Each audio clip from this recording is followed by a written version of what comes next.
If you like tea or are starting to plan for your tea garden, you won't want to miss this video.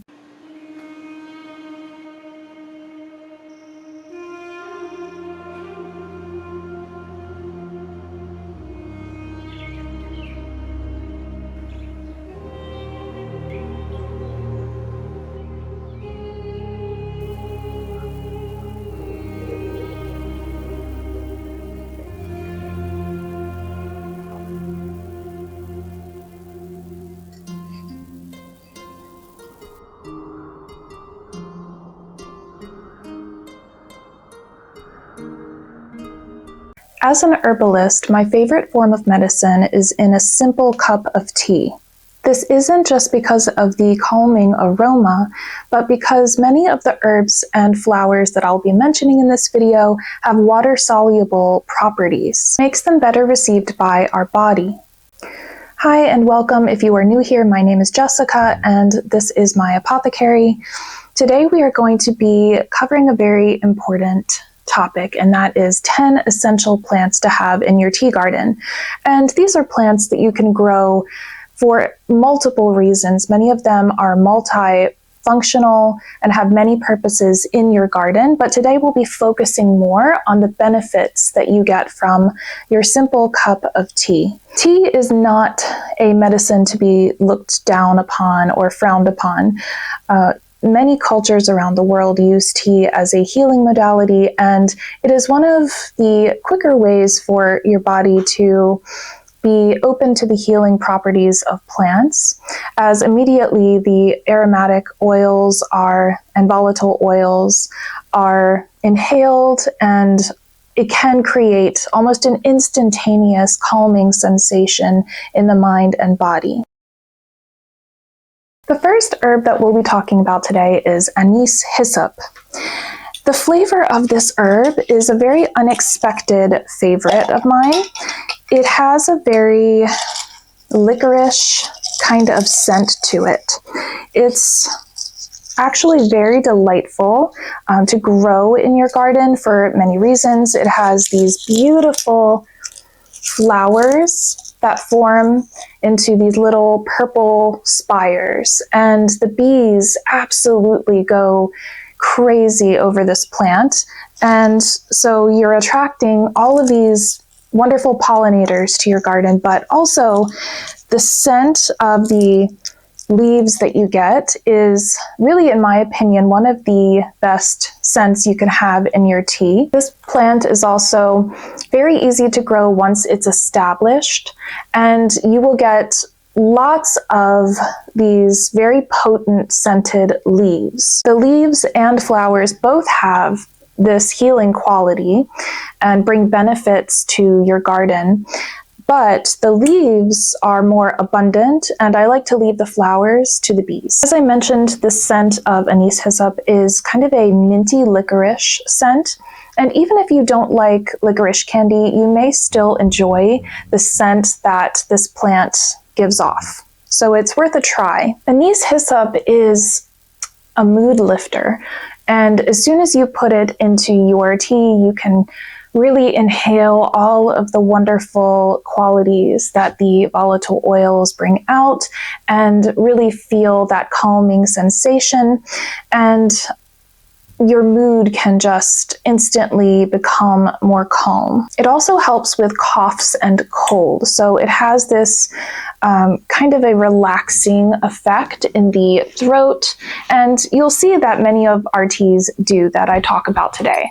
Anise hyssop also helps with fever, so it helps to reduce a fever, which makes it really handy to have in the winter, breaking up all the congestion and having it as one of your cough and flu formula plants. It also helps with digestion and circulation, which again really makes it so multifunctional and really a great one to have in your garden. The next herb that we're going to talk about is actually basil. Now, basil is, of course, a culinary herb. We all think of pizza and pasta when we think of basil, but this is one that you don't want to overlook. Even though The leaves are very fragrant and remind us of Italian cooking. It has beautiful health benefits for our body and also can add a lot of depth and interest to your tea that feels very warm and comforting. There's also a lot of different varieties of basil. One of my favorites for tea specifically is lemon basil. Lemon basil is just this beautiful citrusy mix of basil and kind of a lemon scent or flavor. And it's a lot lighter than Genovese basil, which is the typical basil that we see in a lot of our Italian cooking. And there's also different kinds of basil, like Tulsi, which has a more exotic licorice kind of scent to it, and it's great for Thai cooking. One of the ways to make it really palatable, if you're not loving the warm tea with basil, you can make an iced tea with basil. So basically taking that basil, infusing it in your water and putting it in the fridge. And that will make it a little bit more refreshing for a nice summer tea blend that you can drink during the hotter days. It's still very refreshing, but has that kind of basil taste to it. And of course, you can add in other herbs to the basil to just have the basil flavor as kind of a base, but then add different complex flavors over that. So for instance, basil and mint, or basil and anise hyssop, or any kind of flavor combination that you really love. Basil helps us medically or medicinally with gas, digestion. It's a carminative herb, so it really helps with those kind of soothing the digestive tract so that we are digesting food properly and feeling relief when we need it. Also, it's an adaptogen, so it's going to help us with stress, which is something that many people may not realize about the humble basil leaf, but it can really help us through difficult situations. It helps our body to adapt to different environments or different stressors that we may have. Basil is also an anti-inflammatory and can help ease arthritic pain. So another great one to have, and also, of course, we can use it for our cooking as well. Now with basil, at least here where I am, I do find I need to plant this every year, so it's one that I like to start from seed and then direct sow seeds into the garden kind of all through the summer, just to make sure that I have enough for all of the projects that I have going, and of course for a nice cup of tea.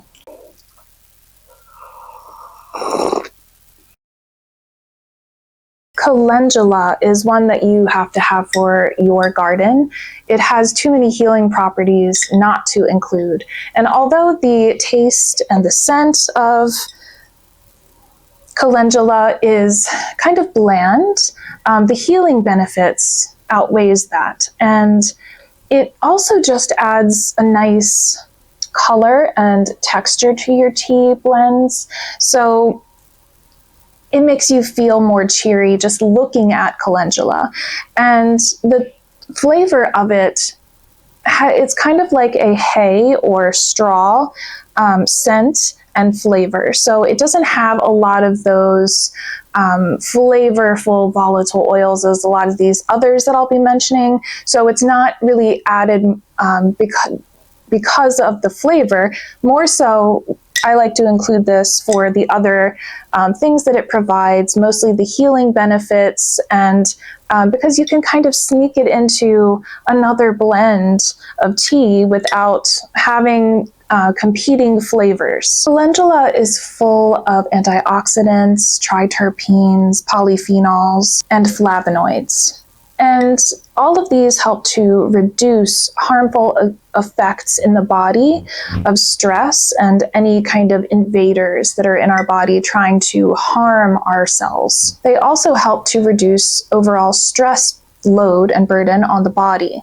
What a lot of people don't know about calendula is that it's also antiviral and antifungal. So if you have a virus or if there's a virus kind of floating around in the environment, this can really help to kind of fight that off, as well as if you have things like yeast infections, or you have just something that's been bothering you internally that you maybe don't know what it is, but you feel that you're about to get sick. Calendula is a really great go-to for that, because again, it'll take care of those viruses or yeasts, anything that's kind of becoming imbalanced. And because of that reason, it also helps in the gut to kind of clear out your gut a bit of some things that probably shouldn't be there. Calendula also is a wonderful lymph mover, so it helps to move our lymph through our body and prevent it from being kind of stagnant or stuck. Chamomile is a personal favorite of mine. There is rarely a day that goes by that I don't include this herb in part of my routine. Chamomile is beautifully scented. One of the most beautiful scents, I think, that you can find in an herb naturally. And it has this lovely honeyed apple scent that is really just unmatched. If you sniff the fresh plant, in my opinion, it's better than the dried herb. So I grow it fresh. It's another one that I tend to start early and then sow seeds into my garden, as well as continue to sow through I need more, because I like to have a lot of chamomile in the summer, and also to help to have a big supply over the rest of the year. Now, chamomile, of course, everyone knows it's very calming. It helps with sleep, which are enough to make it a very important plant to have in your tea. There's so many benefits to chamomile. It helps to relax the muscles of your digestive tract.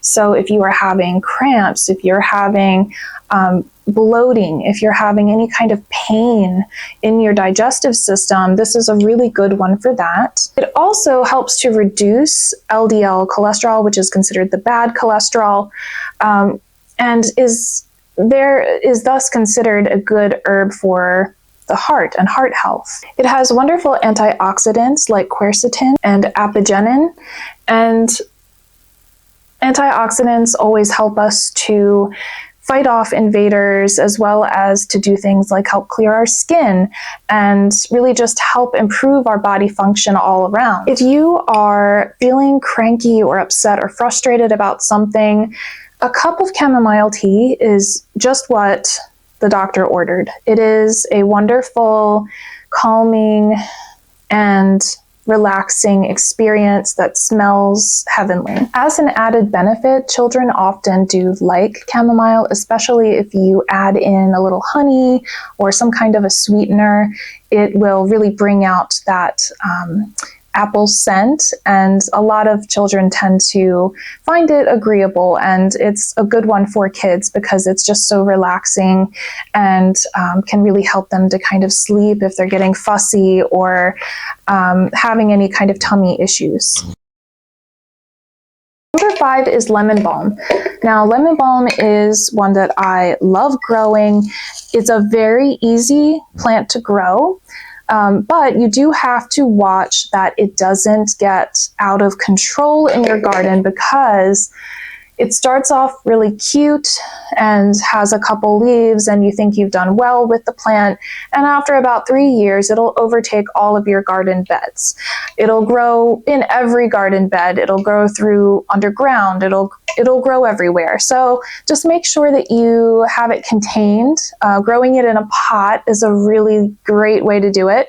But lemon balm smells wonderful. It does smell like lemon, and it has a kind of a soft lemon scent, in my opinion. So it has kind of a fresh, grassy lemon scent. And lemon balm is really one of the best for digestion. And a lot of other herbs will be helpful for digestion, but if you take some fresh lemon balm leaves, because lemon balm is one of the ones that work better when they're fresh.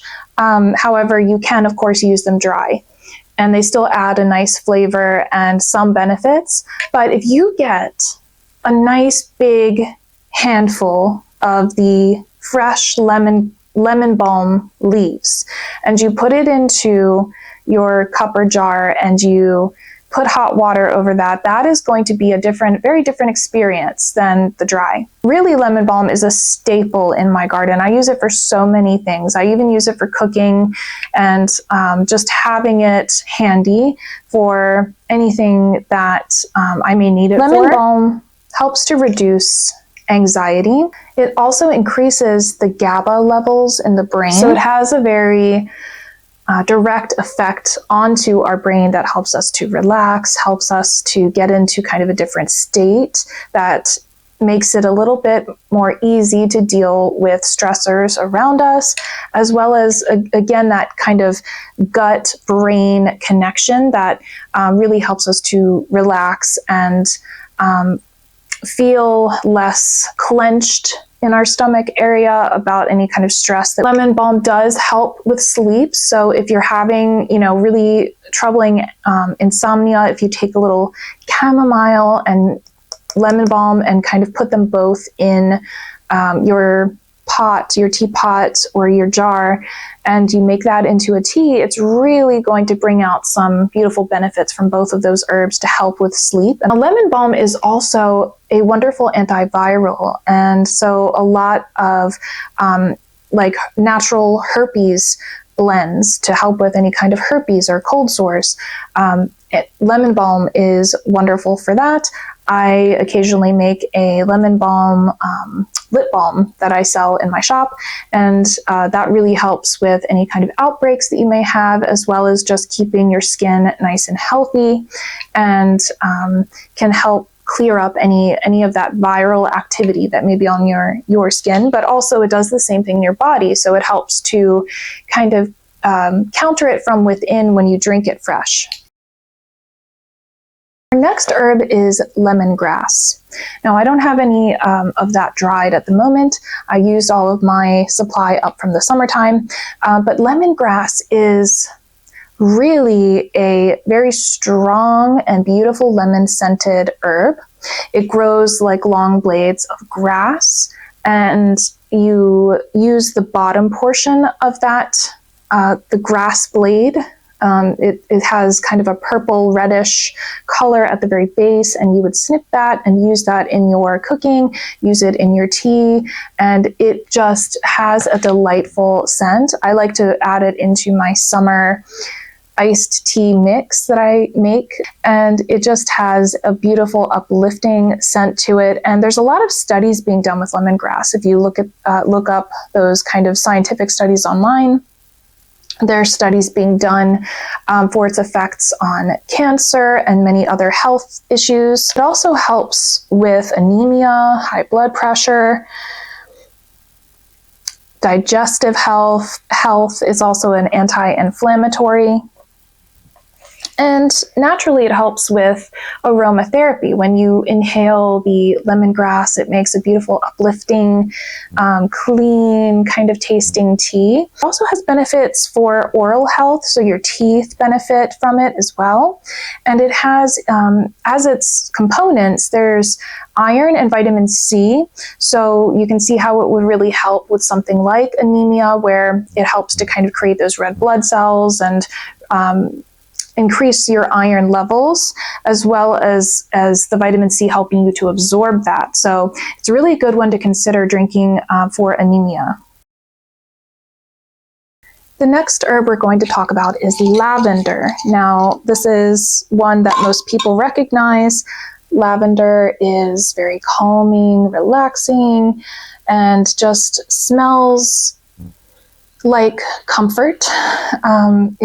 To me, it really makes me feel connected to the natural world and also just feel very relaxed. There used to be, those pillows that were stuffed with lavender back in, the 2000s and 90s that kind of just helped you to kind of relax. But lavender is a little tough to grow. It depends on the variety that you get. This one is Munstead lavender, which tends to do well in most places. This is one that I collected from my garden. Lavender helps us to reduce our anxiety, improve our mood, it helps with sleep and headaches. There's so many things that it can do because it just has those volatile oils that are very unlike any other herb that you grow. It's very unique in that once you smell lavender, you can pretty much recognize it anywhere. And some people really love the smell of lavender, like myself, and then other people tend to really dislike it. And you can always use other herbs in place of this, or you can mix this with something like lemongrass and really have a different kind of combination there. There's a lot of really good benefits to this. It also boosts your immune system, and really is the most instantly relaxing tea, in my opinion, just because the scent alone, if you were just to inhale the steam from your cup, it has that mood altering ability. But again, it's very multifunctional. If you grow this, there's so much you can do with one lavender plant. The next herb is pineapple sage.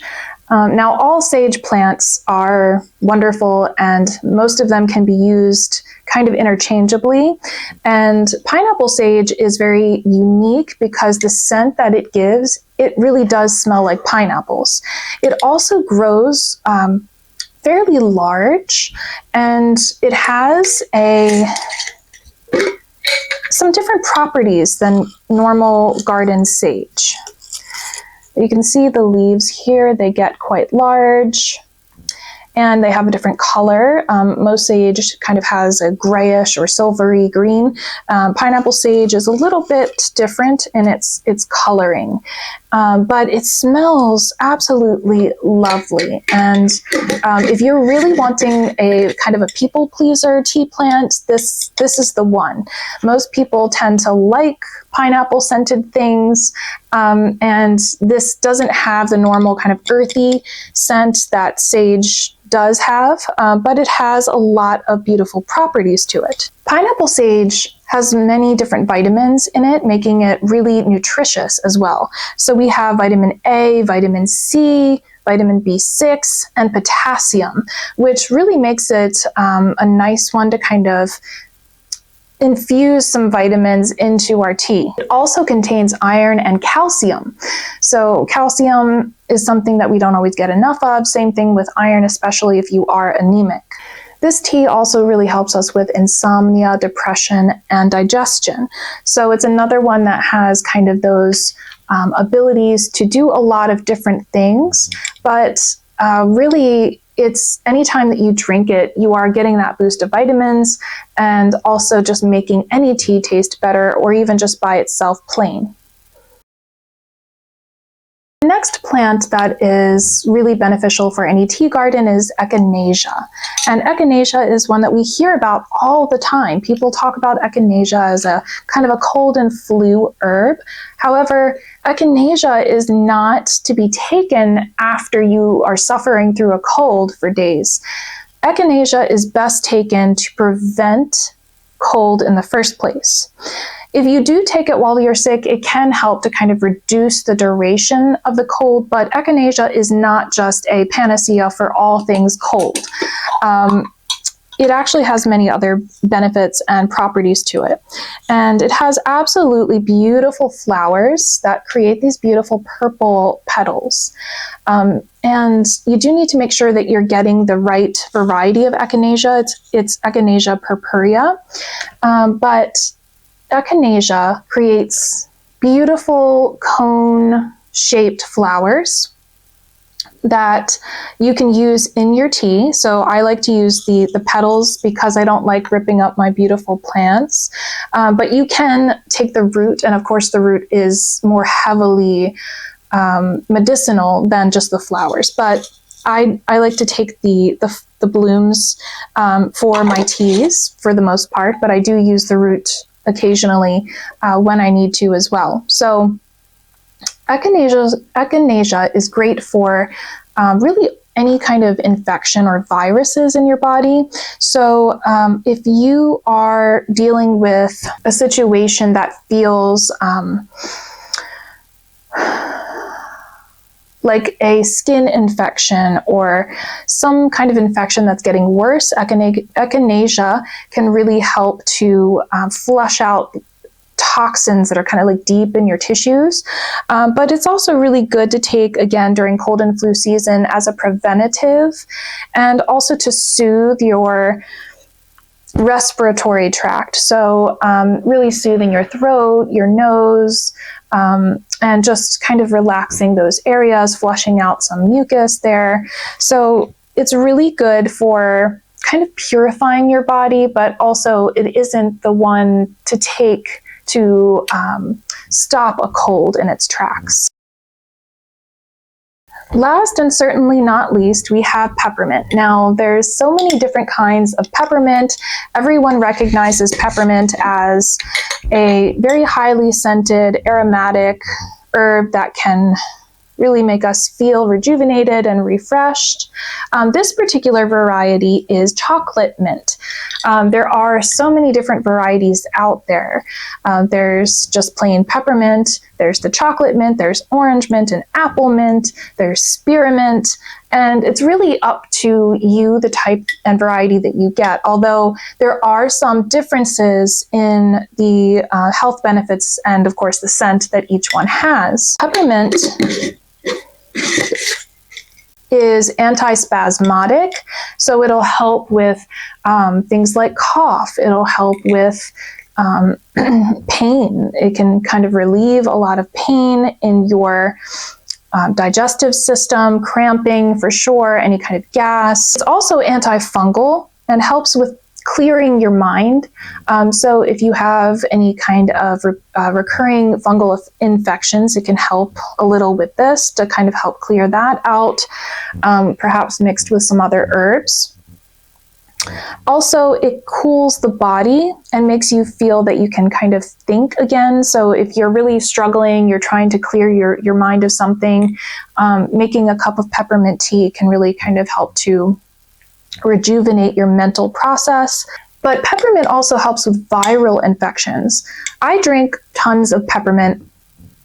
I find that for me, it really helps to kind of wake me up as well as just to feel more alert. But I like the cool and refreshing kind of feeling that it gives.